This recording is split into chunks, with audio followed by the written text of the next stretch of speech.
माता को फोटो खींचो, इसलिए कोई ऐसा हरूर पा के सारे फोटो खींचो। यार आखिर माने हैं बनाना रामबल बनाना की करना है।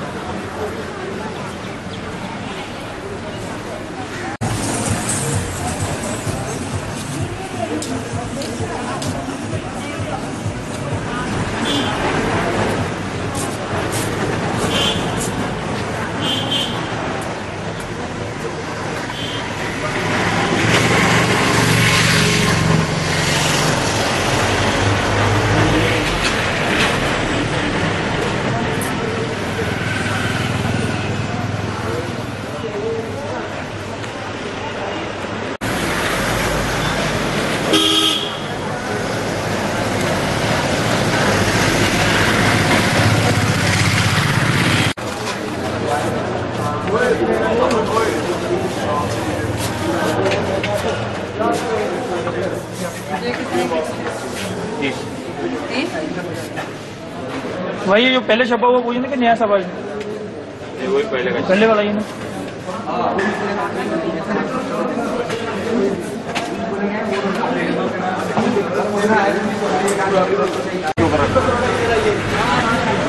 नीचे डालो ना, टेबल के नीचे कहीं जगह दे, उसके ऊपर डालो ना, वहाँ तो कोई सब जगह बैठने की जगह अपनी तो बनाना पड़ेगी। सामान आगे अंदर इसका दो, शेड वेड ऊपर रख लो, बस निकाल अंदर से। ये पत्रिका कितने का सेट है? 300 रुपये का सेट है। चलिए ये आप पहले पैसे दिखना तो नहीं इस बार कोई नहीं है।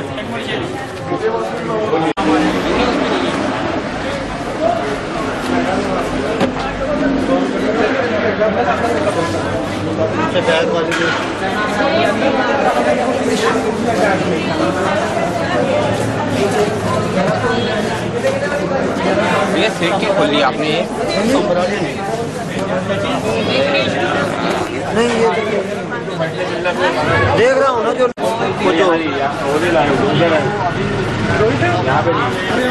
भैया मैनू आ देना माता दी फोटो सारा साथ मैनू सोनी की फोटो देना। मैंने क्रीम की 30 रजिस्ट्रेशन करवा लिया, 500 रुपये करवा लिया। ये फोटो ले लो। देखिए पत्र की जगह दूसरी लेने लगा, पुरानी एक दो दिन पीछे।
अब बैठा लो सबको, कब तक बस बस बस बस बस बस हो गया। चलिए साहब हो जाइए, बाद में माता जी को माइक दो ना, रात हो जाएगी, चल इसको करते करते मुझे बोली नहीं माइक। गुरु कृपा ही केवलम, गुरु कृपा ही केवलम, गुरु कृपा ही केवलम, गुरु कृपा ही केवलम। मंगलम भगवान विष्णु मंगलम करुणाय, मंगलम पुण्यकाक्षाय, मंगलाय करुणाय। सर्वमंगलम मांगल्ये शिवे सर्वशान्तिके, शरणे त्र्यंबके गौरी नारायणी नमोस्तुते। शरणागत दीनां परित्राणपरायणे, सर्वशान्ति हरे देवी नारायणी नमोस्तुते। जय नारायणी नमोस्तुते, जय वैष्णवी नमोस्तुते, जय महामाया नमोस्तुते, जय कल्याणी नमोस्तुते, जय सर्वमंगला नमोस्तुते, जय माता तुलसी नमोस्तुते। जम्मू में आए हुए सभी साधक साधिकाओं का, शिष्यों का, शिष्याओं का हार्दिक अभिनंदन है, स्वागत है और उन्हें हृदय से आशीर्वाद है कि जीवन में पूर्णता की प्राप्ति हो, आपके जीवन की सभी इच्छाएं पूरी हो, आपकी पूर्ण भौतिक उन्नति हो, आध्यात्मिक उन्नति हो और जीवन के हर क्षेत्र में आप आगे रहें। ऐसा ही एक मां के रूप में आपको हृदय से आशीर्वाद है। यहाँ के ग्राम देवताओं को मेरा नमस्कार है, स्थान देवताओं को नमस्कार है, आप सभी के कुल देवी देवता, सभी देवियों को, देवताओं को मेरा हृदय से नमस्कार है, प्रणाम है। अनंतों को नमस्कार है, सिद्धों को नमस्कार है, आचार्यों को नमस्कार है, उपाध्यायों को नमस्कार है और भौतिक सिद्ध क्षेत्र है यहाँ की सभी शक्तियों को मेरा हृदय से नमस्कार है। जम्मू में दूसरी बार आई हूँ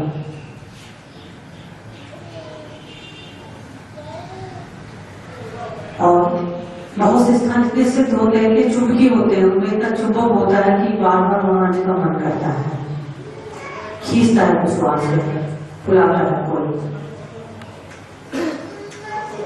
और आप सबसे मिलना भी हो जाता है, कुछ दीक्षाएं हो जाती हैं और जो मेरा काम है, जो मेरे गुरु ने मुझे मेरा काम दिया है, उस काम के लिए मुझे तो बार बार निरंतर सभी जगह जाना पड़ता है। एक दिन का शिविर है, आज पूजन भी है, आपसे मिलना भी है और कम समय में बहुत सारे कार्य किए जा सकते हैं।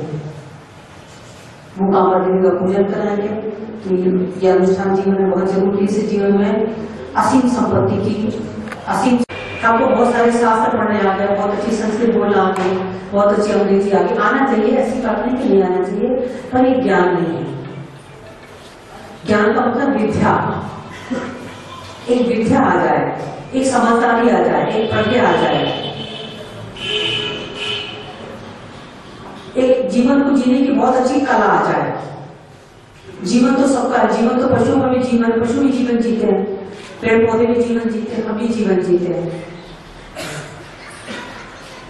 पर एक चेतना का स्तर है। पेड़ पौधे में अपने अलग स्तर की चेतना है, ऐसा नहीं कोई चेतना नहीं है, वो अपने अलग स्तर पर जीवन जीते हैं। पशु पक्षी भी जीवन जीते हैं क्योंकि उनको ईश्वर ने अलग तरह की चेतना दी है।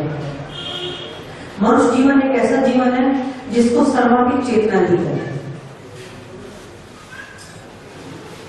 और हम चेतना के इस लेवल पर जिए कि हमारे जीवन में संपूर्णता की प्राप्ति हो, हम जीवन में एक पूर्णता की प्राप्ति करें।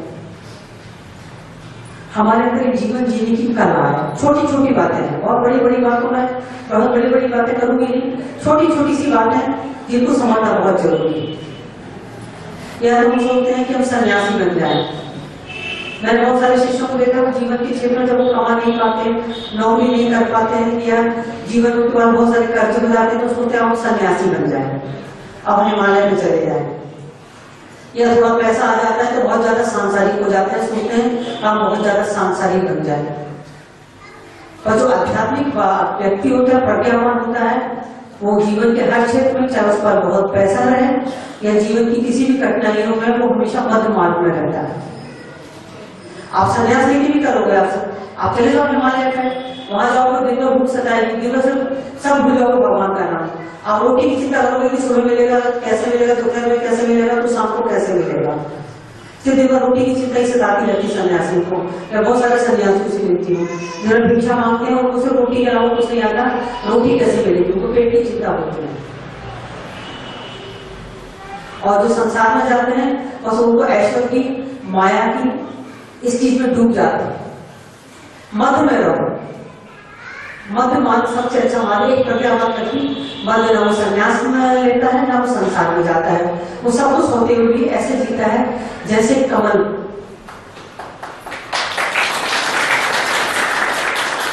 जैसे कि कमल रहता है, कीचड़ में रहकर भी कमल खिला हुआ रहता है।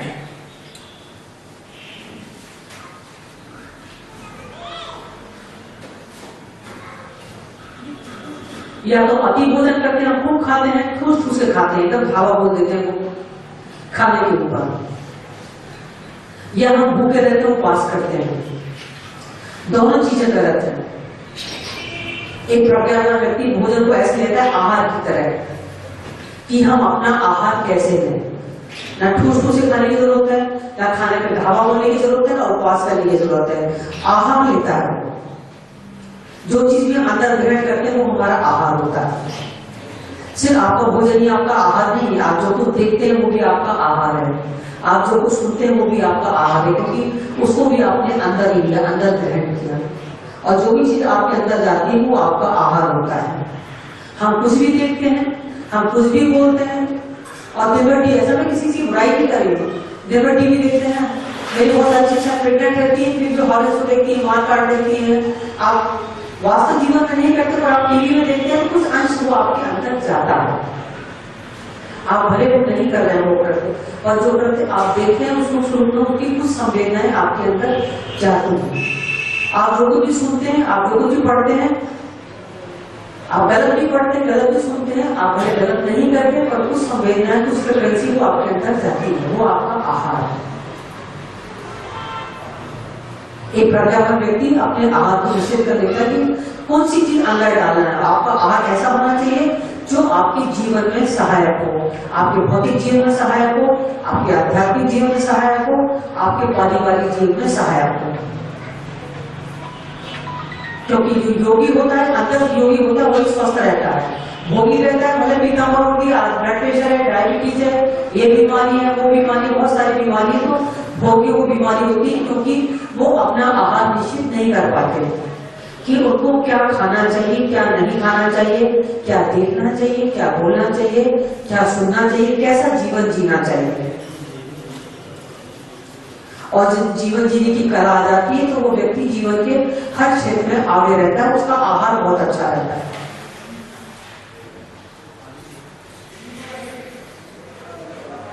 और तीसरी बात, हम आध्यात्म के नाम पे हम सब बहुत आलसी और काहिल हो गए हैं।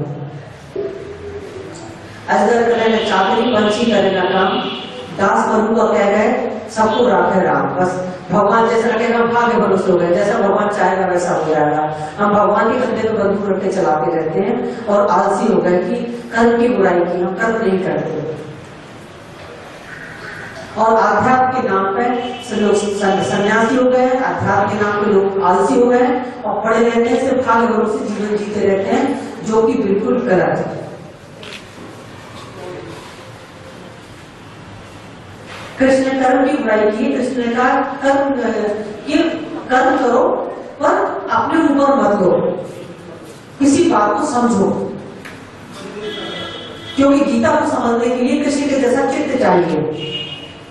जब तक कृष्ण के जैसा चित्त नहीं होगा आप गीता को नहीं समझ सकते। आप गीता को पढ़ सकते हैं, आप दुर्गा सप्तशती को पढ़ सकते हैं, और जब तक मार्ग किसी के साथ चित्त आपके अंदर नहीं होगा तब तक आपको दुर्गा सप्तशती को नहीं समझ सकते कि दुर्गा सप्तशती ने मार्ग किसी से ने क्या कहा है। जब तक आपकी चित्त की अवस्था वैसी नहीं होगी, तो चित्त की अवस्था परिवर्तित होती है आध्यात्म से। गीता पढ़ने से चित्त की अवस्था परिवर्तित नहीं होगी, कितनी बार भी आप गीता पढ़ लें, कृष्ण के समान चित्त नहीं होगा, निकेश के समान चित्त नहीं होगा आपका। और जिस दिन आपको आध्यात्म का मतलब है चित्त की अवस्था बदल जाना, आपकी सोच बदल जाना, आपका मन बदल जाना, और चित्त बदल के चित्त की अवस्था बदल के कृष्ण के समान चित्त हो गया, राम के समान आपका चित्त हो गया, निखेश्वर के समान आपका चित्त हो गया, चित्त की दशा बदल गई, तो उस दिन आप गीता को समझ पाएंगे कि गीता ने कर्म की बुराई नहीं की। गीता ने कृष्ण ने आप कर्म करें पर कर्मों को अपने ऊपर ना लें, क्योंकि कर्म को आप मेरे ऊपर छोड़ दें, क्योंकि मैं सबके अंदर निवास करता हूँ आत्मा के रूप में, और मैं ही कर्मों का देखा जोखा करता हूँ, मैं ही कर्म करवाता हूँ। अपने आप को एक उपकरण समझे कर्म करते समय कि मैं एक इंस्ट्रूमेंट हूँ और मैं कर रहा हूँ, करवाने वाला कोई और है।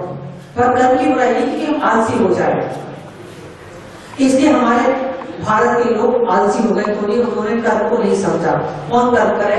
जो किस्मत होगा राम होगा, मिलना देना होगा दे देंगे, जितना किस्मत पैसा होगा मिल जाएगा, बस हमने अपने आप को भाग भगवान से छोड़ दिया। इसलिए हम अति निष्क्रिय हो गए। पश्चिम के लोग अति सक्रिय हो गए, अति भी सक्रिय हो गए, इतने सक्रिय हो गए कि फिर सक्रियता सुबह से लेकर रात तक इतने सक्रिय हो गए कि रात में नींद नहीं आती, फिर उनको उसके लिए उनको गोली खाना पड़ती है, उनका मस्तिष्क ही शांत नहीं होता। तो अति निष्क्रियता और अति सक्रियता दोनों बेकार है। जो वास्तव में साधक होता है वो मध्य में रहता है, ना बहुत निष्क्रिय रहता है ना बहुत सक्रिय रहता है। प्रज्ञान व्यक्ति एक मध्य में रहता है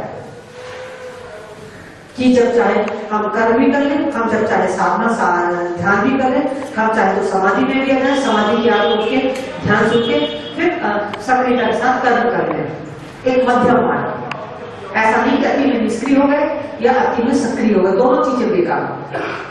अति में सक्रिय हो जाओगे तो बिल्कुल पागल हो जाओगे, उन्मादी हो जाओगे। जब उन्मादी होते हैं ना, उन्मादी हो जाओगी, रात में नींद नहीं आएगी, नींद की गोली खाना पड़ेगी। और अति निष्क्रिय हो गए, अति निष्क्रिय हो गए तो अति निष्क्रिय व्यक्ति कुछ भी नहीं कर पाएगा, ना उसके हाथ में माया होगी ना राम होगी, दोनों हाथ का। और जीवन इस तरह का होना चाहिए कि आपके पास माया भी हो, आपके पास राम भी हो, जीवन में पूर्णता हो, जीवन में सब कुछ हो। और एक समझदार व्यक्ति, एक ज्ञानवान व्यक्ति ऐसा जीवन जीता है कि उसके पास सब कुछ होता है, कहीं से भी वो आधा अधूरा नहीं होता। जीवन को किताबों में नहीं जिया जाता, जीवन को प्रैक्टिकल है। आध्यात्म प्रैक्टिकल है, आध्यात्म थ्योरी नहीं है। और हमने आध्यात्म को थ्योरी बना दिया है कि थोड़ी सी देर पुराण पढ़ लिया, थोड़ी सी देर गीता पढ़ ली, थोड़ी सी देर कोई पाठ पढ़ लिया, बस हो गई, थोड़ी पूरी उठा के किताब को रख दिया। आध्यात्म प्रैक्टिकल है,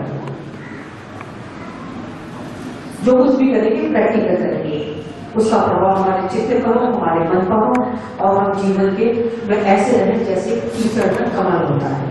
हमारे अंदर सुगंध हो, हमारे अंदर सौंदर्य हो, हमारे अंदर खुशबू हो, और हमारे अंदर जीवन की पूर्णता हो। और आपको ऐसा ही आशीर्वाद है कि आपको जीवन में पूर्णता की प्राप्ति हो, पूर्ण लक्ष्मी हो, पूर्ण ज्ञान हो, अच्छा स्वास्थ्य हो, और जीवन में सब कुछ आपके पास हो। ऐसा ही आपको हृदय से आशीर्वाद।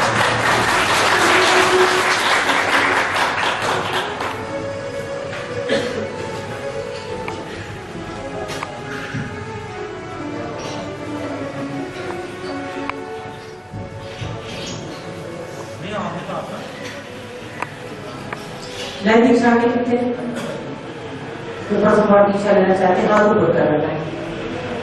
जिनकी अभी तक दीक्षा नहीं हुई, प्रथम बार दीक्षा है।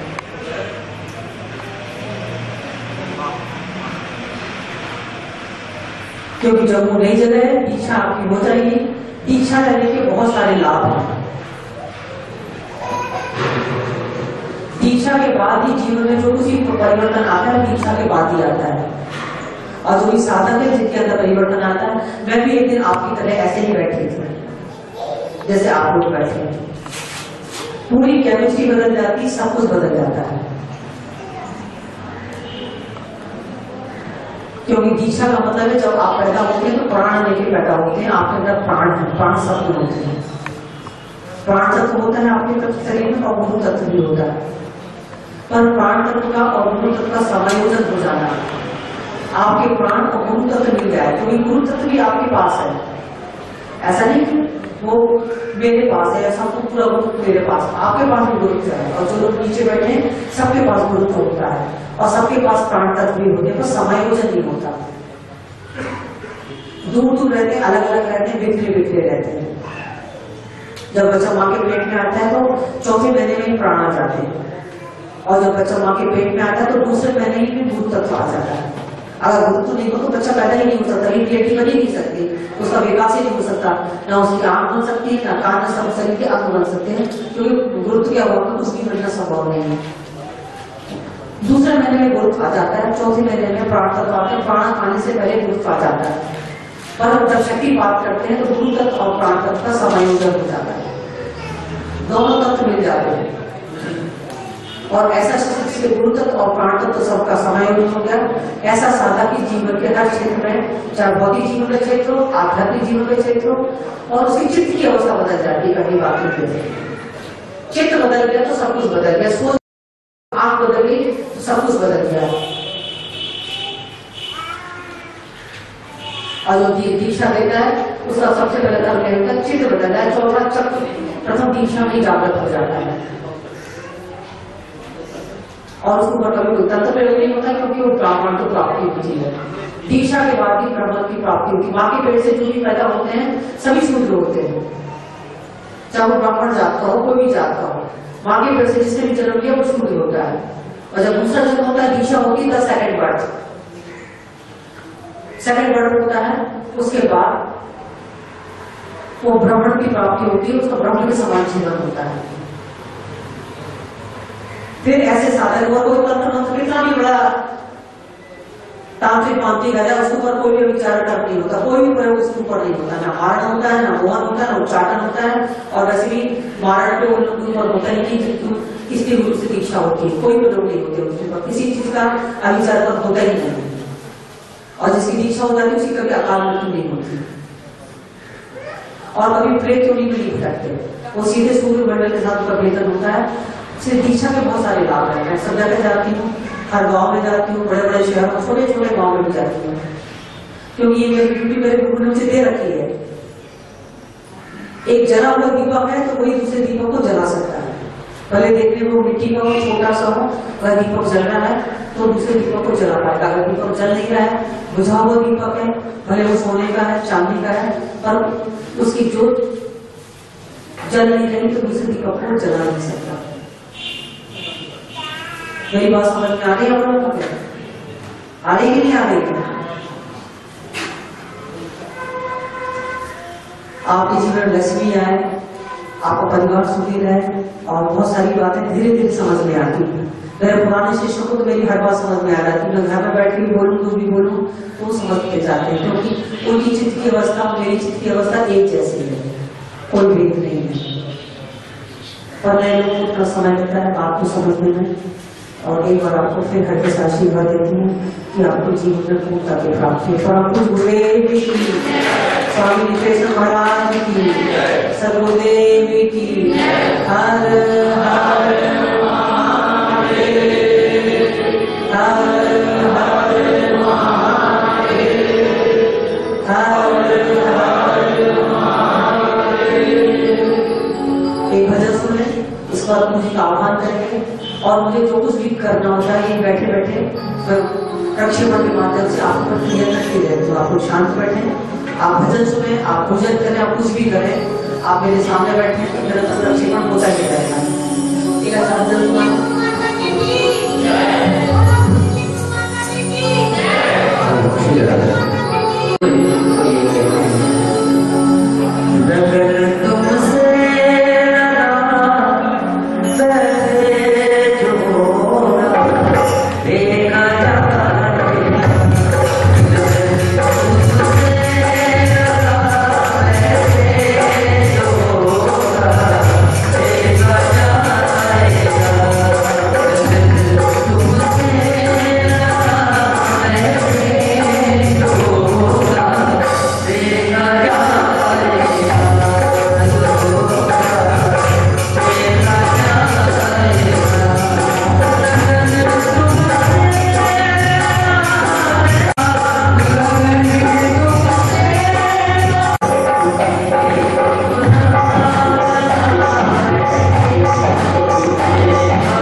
पीत गंध अनुलेपना हार गर्भ कांचिंपी मुक्त माला विराजिता मणिपुर सौभाग्या अनेक रत्न संयुक्ता दिव्य रत्न समायुक्ता दिव्य माणिक भूषिता तांबूल पूरित मुखे नाना पंक्ति शोभिता अनेक रत्न ज्योतिष शिरोमाला विभूषिता उच्चतम श्रवणांगिं नितंबेन विराजिता मुक्ता लतायुत श्रवणी मुक्तिदायित सर्विता बोले हलवी हलवी हलवी हलवी हलवी हलवी हलवी हलवी हलवी हलवी समुद्र देवी पर्वत मंडले विष्णु पत्नी महालक्ष्मी वैष्णवी देवी बगलामुखी नमोस्तुभ्यं पाद स्पर्श क्षमस्व में ऐं ह्रीं श्रीं श्री वैष्णवी देवी स्वाहा ऐं ह्रीं श्रीं लकीं यक्ष सेनाधिपतिये बड़ी भद्राय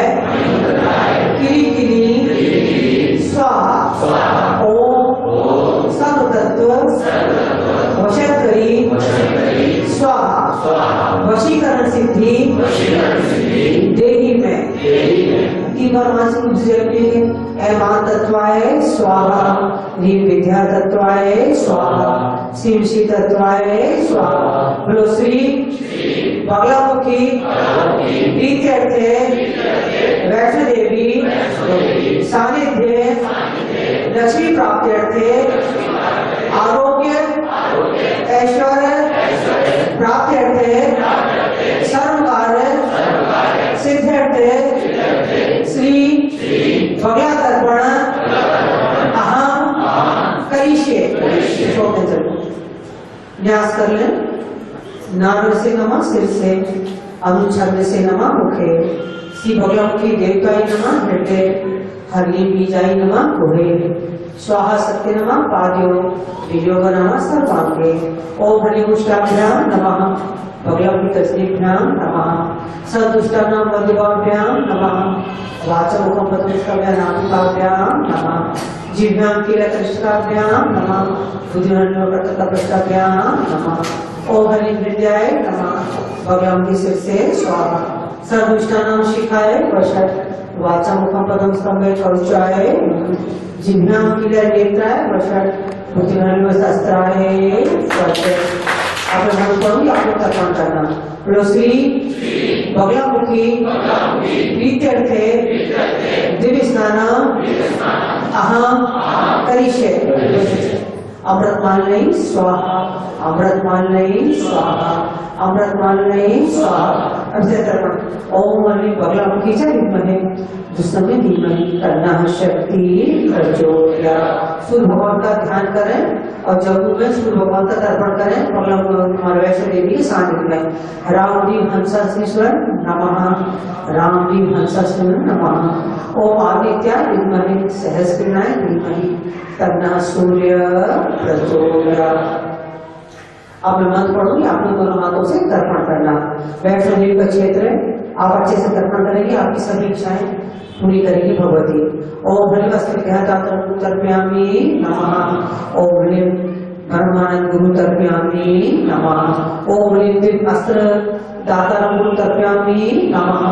ओम हरि दिव्य विद्या दातारं गुरु तर्पयामि नमः। ओम हरि शिवानंद गुरु तर्पयामि नमः। ओम हरि सिद्धौत गुरु तर्पयामि नमः।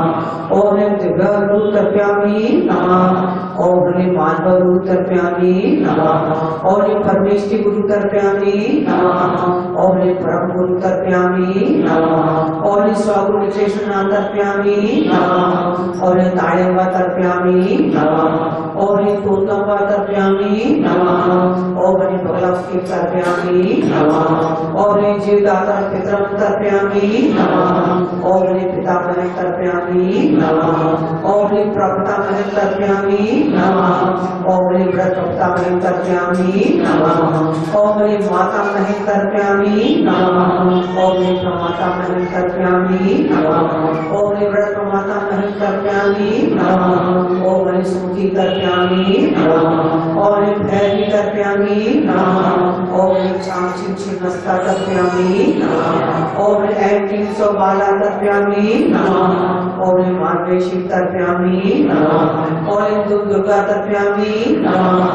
ओम हरि भवानी तर्पयामि नमः। ओम हरि ब्राह्मणी भद्रकाली तर्पयामि नमः। ओम हरि शाम्भवी तर्पयामि नमः। ओम हरि महामाया तर्पयामि नमः। ओम हरि वेंकटेश्वरी तर्पयामि नमः। ओम हरि गंगणेश तर्पयामि नमः। ओम हरि ओम तर्पयामि नमः। ओम हरि श्री धर्मराजं तर्पयामि नमः। ओम हरि बगलामुखी सांगाय सा परिवाराय सायुधाय सा सत्यदाय तर्पयामि नमः। राम जी हंसास्वे नमः। राम जी हंसास्वे नमः। राम जी हंसास्वे नमः। हाथ जोड़े आप लोग गुरु जी का आह्वान करेंगे। गुरु ब्रह्मा नमः।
लक्ष्मी सहित मम सहकारे मम रक्त कण मम हृदय मम कुले मम पूजा स्थाने स्थापयामि आह्वानार्थे सर्वस्त्र समर्पयामि त्वं प्राण मम प्राण त्वं चित्त मम चित्त त्वं देह मम देह त्वं आज्ञा परिपालयन्ति। ओम परम तत्वाय नारायणाय गुरुभ्यो नमः।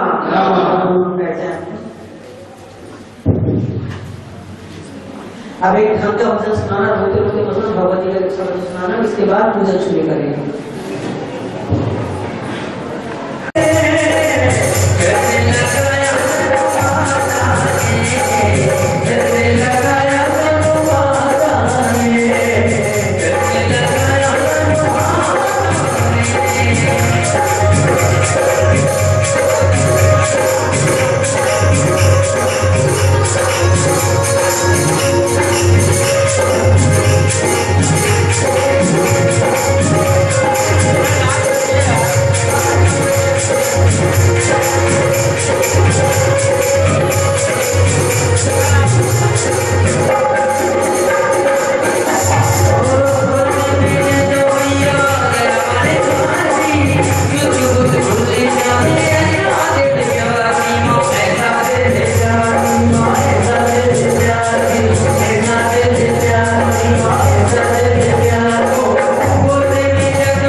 गुरुप्रभाति केवलम, गुरुप्रभाति केवलम, गुरुप्रभाति केवलम। श्री गुरुचरण कमलेभ्यो नमः। मम सर्वस्व समर्पयामि। नमः ओम परम तत्वाय नारायणाय गुरुभ्यो नमः। आप लोगों को आज पूर्णिमा के अवसर पर भगवती वैष्णो देवी के शक्तिपीठ से आप लोगों को मैं और सभी शिष्यों को आशीर्वाद देता हूँ। देश में जहां भी सुख है, सुखी रहे, कोई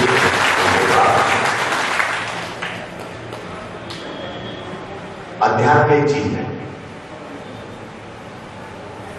अध्यात्म सत्य को देखने की प्रक्रिया है, केवल सत्य को देखने। सत्य यह है कि आप मेरे सामने बैठे हुए, ये फैक्ट है। जितने भी लोग मेरे सामने बैठे हुए हैं वो सत्य है, वो ट्रुथ है, और बाकी कुछ भी ट्रुथ नहीं है।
गुरुभ्यो नमः।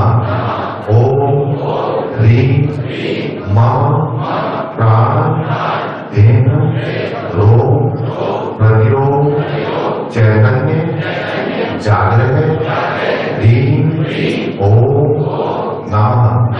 ओम भूर्भुवस्वः तत्सवितुर्वरेण्यं भर्गो देवस्य धीमहि धियो यो नः प्रचोदयात्।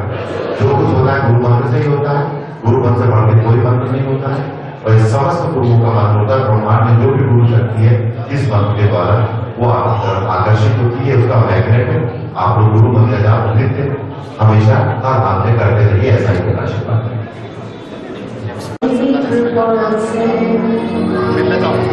Sadhguru